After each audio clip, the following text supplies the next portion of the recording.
तो hello guys, आप लोग देख सकते हैं कितना दर्दनाक मौत हुई है प्लेन क्रैश होने से। देख सकते हैं इस वीडियो को। नमस्कार। यह हैरान करने वाला है लेकिन यही सच है।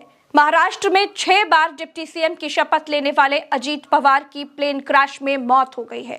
अजीत पवार का प्राइवेट प्लेन सुबह 8 बजे मुंबई से उड़ा। 45 मिनट तक वो हवा में रहा। 256 किलोमीटर की दूरी तय करके 8:45 पर वो बारामती पहुंचा और बारामती एयरपोर्ट पर लैंडिंग करते हुए वो क्रैश हो गया। प्लेन में अजीत पवार सहित 5 लोग मौजूद थे और सभी की इसमें मौत हो गई है। तस्वीरें बहुत विचलित कर सकती हैं, इसीलिए कमजोर दिल वाले इसे ना देखें। यह भी हैरान करने वाली बात है कि भारत के वीआईपी लोग प्लेन और हेलीकॉप्टर क्रैश में ही मारे जा रहे हैं, और खास तौर पर सीएम और डिप्टी सीएम टाइप के लोग। मोदी सरकार बन चुकी थी, साल था 2014, महीना था जून का और तारीख थी 3 जून।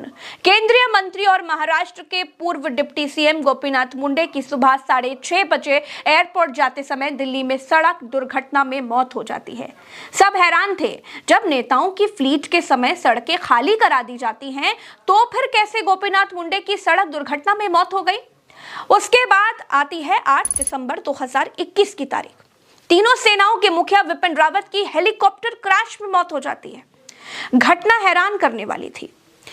फिर आती है 21 जून 2025 की तारीख। गुजरात के पूर्व मुख्यमंत्री विजय रूपाणी की एयर इंडिया के प्लेन क्रैश में मौत हो जाती है। लोगों ने सवाल उठाने शुरू कर दिए। और अब अजीत पवार का दो इंजन वाला लेयरजेट 45 प्राइवेट प्लेन क्रैश हो जाता है और इसमें उनकी मौत हो जाती है। महाराष्ट्र के 2 डिप्टी सीएम गोपीनाथ मुंडे और अजीत पवार 2014 के बाद मारे जाते हैं। एक पूर्व CM Vijay Rupani plane crash में मारे जाते हैं और तीनों सेनाओं के प्रमुख हेलीकॉप्टर क्रैश में मारे जाते हैं। क्या ये सिर्फ इत्तेफाक है? दोस्तों, ममता बनर्जी ने अजीत पवार की प्लेन हादसे में मौत पर सवाल खड़े कर दिए हैं। ममता बनर्जी ने कहा कि अजीत पवार बीजेपी से गठबंधन तोड़ने की योजना बना रहे थे। उसी बीच उनकी मौत का होना सवाल पैदा करता है। ममता बनर्जी ने क्या कुछ कहा है, आप उन्हें सुनिए। यहाँ नेता भी सुरक्षित नहीं है। मुझे नहीं पता क्या दिक्कत है। मुझे सोशल मीडिया से पता चला कि वो बीजेपी से अलग होने वाले थे और आज अचानक उनका निधन हो गया।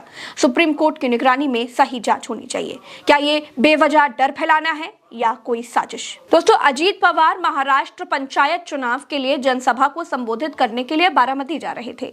महाराष्ट्र एविएशन डिपार्टमेंट के मुताबिक विमान बारामती एयरपोर्ट पर लैंडिंग के लिए अप्रोच कर रहा था। पहली बार में पायलट को रनवे साफ दिखाई नहीं दिया तो वो विमान को दोबारा ऊंचाई पर ले गया। पहली कोशिश नाकाम रहने के बाद बारामती के रनवे 11 पर दोबारा लैंडिंग की कोशिश की गई।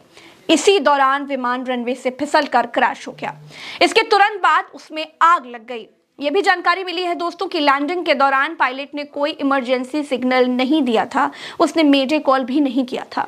घटना के समय बारामती के फ्लाइंग क्लब में कोई विमान उड़ान पर नहीं था।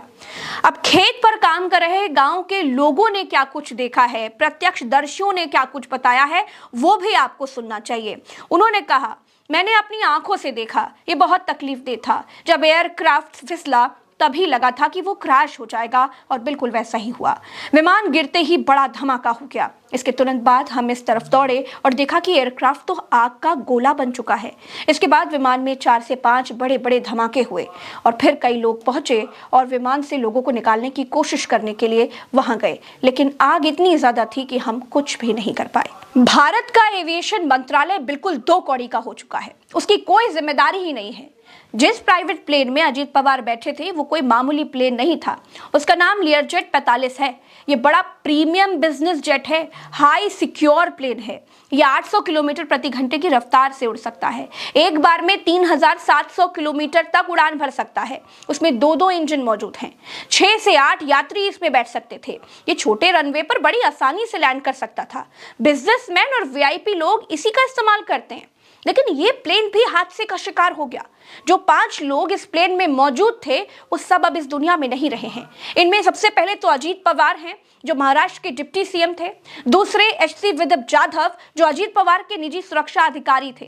कैप्टन सुमित कपूर, जो पायलट थे। कैप्टन शांभवी पाठक भी पायलट थी। और पिंकी माली फ्लाइट अटेंडेंट थी। ये सब के सब लोग अब इस दुनिया में नहीं रहे हैं। दोस्तों, 22 जुलाई 1959 को आशा और अनंतराव पवार के घर जन्मे अजीत पवार ने 1982 में अपने चाचा शरद पवार के नक्शे कदम पर चलते हुए राजनीति में कदम रखा था, जब उन्हें एक चीनी मिल के बोर्ड में चुना गया।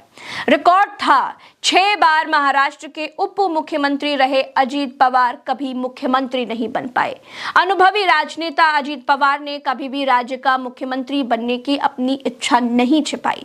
जुलाई 2023 में बीजेपी और शिवसेना गठबंधन सरकार में शामिल होने से पहले वो नवंबर 2019 में उप मुख्यमंत्री थे, जब देवेंद्र फडणवीस मुख्यमंत्री हुआ करते थे, लेकिन उनकी सरकार मुश्किल से 2 दिन ही चली।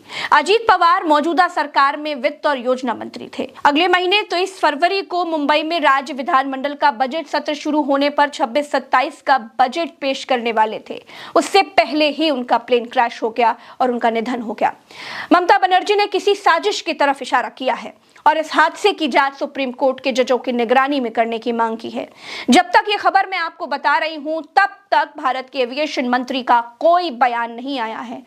जो कुछ है सब मोदी जी ही हैं। ऐसा लगता है कि नागरिक उड्डयन मंत्री को सरकार ने सिर्फ पकौड़े तलने के लिए रखा है। मेरे साथ फिलहाल इस खबर में इतना ही। नमस्कार।